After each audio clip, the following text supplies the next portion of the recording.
देखो, शरीर में जो भी पीड़ा आएगी या हो चुकी है या है, वो हमारे कर्म का परिणाम है, किसी और के नहीं।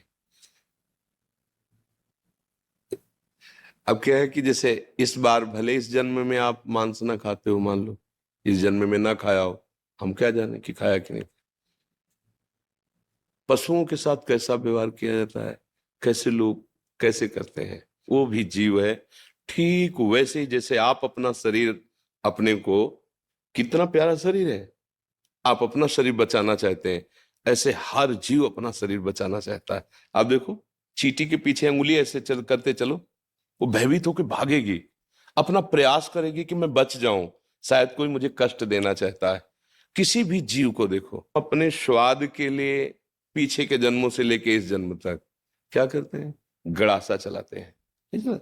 गर्दन काट दी, पैर काट दिए। और जब हमारे कटने का नंबर आया, एक मांडव्य ऋषि हुए, ऐसे हाथ उठा करके पैर के अंगूठे के बल मंत्र जाप कर रहे हैं।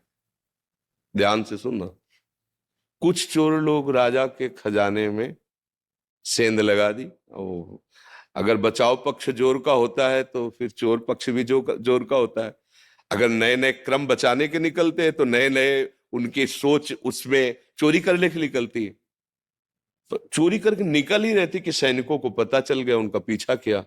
अब वो भागे, तो भाग करके देखा ऋषि का आश्रम, अगर इसमें छुप जाते हैं तो हमारा बचाव पक्ष हो जाएगा।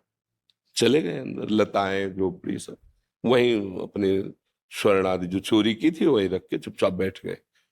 उनको पक्का लगा कि इसी आश्रम में गए होंगे, क्योंकि आगे आगे गए नहीं। तो आश्रम में गए, दाहिने पैर के अंगूठे के बल हाथ उठा के मंत्राकार वृत्ति, उनको कुछ पता ही नहीं। गए तो माल सहित चोर मिल गए।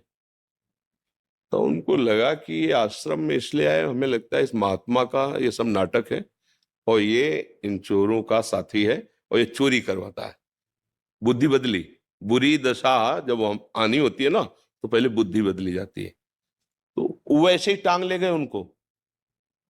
ये भगवान श्री कृष्ण द्वैपायन व्यास देव जी के द्वारा महाभारत में लिखी कथा है। उठा ले गए, वैसे ध्यानस्थ वो समाधि में है।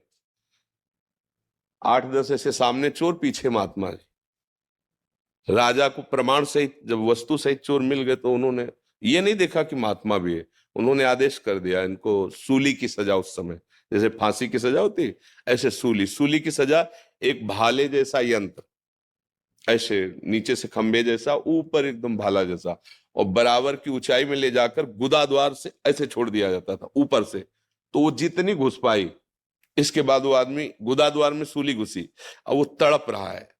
कितने घंटे वो या कितने दिन, वो उसकी सामर्थ्य जाने, मरेगा वहीं कोई। उस बड़ी कष्टप्रद, मतलब गोली मार देना फांसी में तो मिनट 2 मिनट, लेकिन सूली की सजा बहुत ही कष्टप्रद।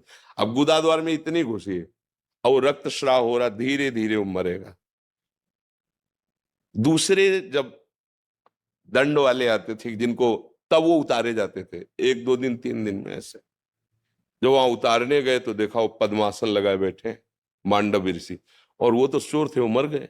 उनको हटाया, भाग के गए राजा से कि कोई अपराध बन गया। वो तो कोई सच्चे महात्मा थे जिनको हम पकड़, बोले महात्मा को क्यों पकड़ के लाए?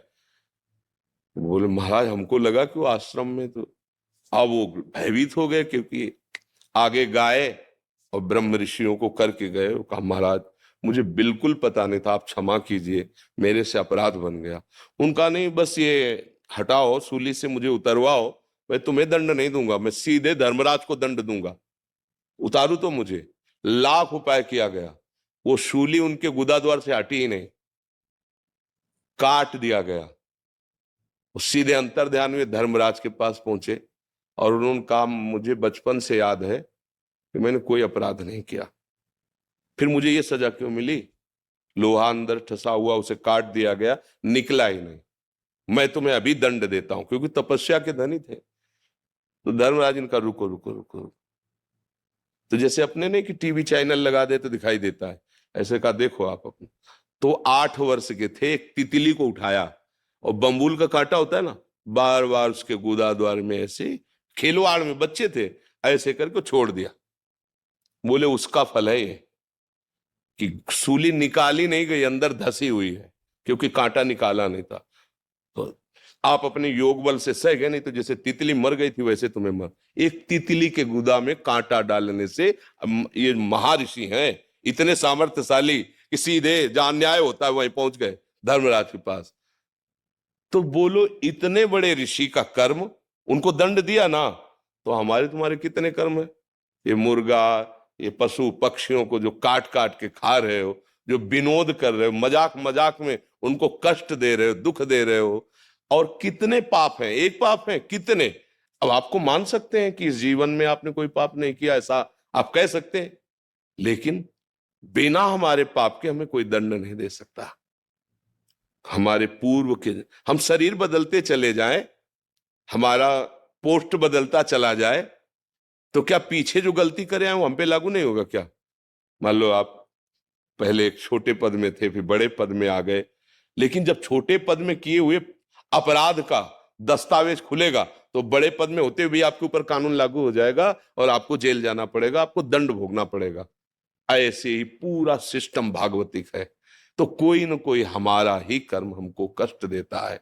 अब संभाल लो, नाम जप करो, कोई भी ऐसा आचरण मत करो। दूसरे को अगर दुख दोगे तो तुम चाहे जितने समर्थ बन लो, वो दुख इतना बलवान होके आएगा कि ऐसी जगह तुम्हें रौंदेगा कि कोई सहायक नहीं मिलेगा। पक्का कोई सहायक नहीं मिलेगा। अगर आप दूसरों को सुख दोगे, नाम जप करोगे, माना थोड़ा गरीबी से जी लोगे, तो भगवान मिल जाएंगे, आनंदित हो जाओगे, सुखी हो जाओगे। अब ये बात सबकी समझ में नहीं आती। ऐसी हत्याएं करते हैं, जिंदा पशु को टांग दिया, नीचे से आग लगा रहे हैं। अब आप गाड़ी खरीद के लाए और रफ्तार से दौड़ा रहे हैं और लग गई आग, लाख है शीशा, अंदर भुन गए। ये है मालिक का हिसाब। ये वही है जिसने डंडे में बांध के आग के नीचे भूंजा था, उसने उसी के कमाए हुए धन से उसी में आग लगा के उसको भूंज दिया। वो निर्णायक झूठा नहीं है, वो निर्णायक बड़ा दयालु है। हमारे द्वारा जो कर्म होते हैं, अवश्य में वो भोक्तव्यम कृतम कर्म शुभाशुभम। इसीलिए हम सबसे हाथ जोड़ के कहते हैं, मत खाओ मांस भैया, मत खाओ। काहे को जीव के स्वाद के लिए दूसरे को कष्ट दे रहे हो, और जब परिणाम आएगा तब। ये शराब पीना, मांस खाना, व्यभिचार करना, गंदे आचरण करना, ये तुम्हें कभी सुखी नहीं कर सकते हैं। जो हुआ उसको हमें मिटाना पड़ेगा। हमने लिखा है तो हम ही को मिटाना पड़ेगा, हमारे ही तो कर्म है। तो ये नाम जप जो है ये मिटा देगा, पीछे का भी, वर्तमान का भी, वो आगे जो होने की चूक हो जाए उसको भी संभाल देगा। भूत भविष्य वर्तमान तीनों को संभालने के सामर्थ्य भगवान के नाम में है। हम तो कहते राधा राधा जपो, और आपको जो प्रिय लगे वो अपना नाम जप करो। बस हमारी प्रार्थना, हमारी बात मान लो, ये नशा बंद करो, ये मांस मदिरा, ये चीजें आपको कभी सुख नहीं मिल सकता। ये गंदा संस्कार बन गया, इसलिए लगता है चलो थोड़ा पी लेते हैं, थोड़ा खा। भैया आप सच्ची समझो, आप अपनी बुद्धि को गिराते चले जा रहे हो। जो गिर रहा है उसे पता नहीं चल रहा है, जो उठा हुआ देख रहा है कि गिर रहा है उसे पता चल रहा है। जैसे अंधा आदमी है ना, वो जा रहा है जिस मार्ग में, आगे वो दलदल में फंस जाएगा, वो लाख चिल्लाए तो उसकी समझ में नहीं आएगा। ऐसे हम लोग माया के द्वारा अंधे हो गए, गंदी आदतें, गंदे व्यसन, फिर जब परिणाम मिलता है तो भगवान को गाली देते हैं। आज हम धर्म से चल रहे हैं, लेकिन कल हमने पाप किया है, फिर लोग कहते हैं देखो धर्मात्मा हो, कितना दुखी है। अरे भाई बोया है तो काटेगा ना, आज जो बोया है वो अगली फसल है, आएगी। तो इसलिए नाम जप करो, अच्छे से चलो।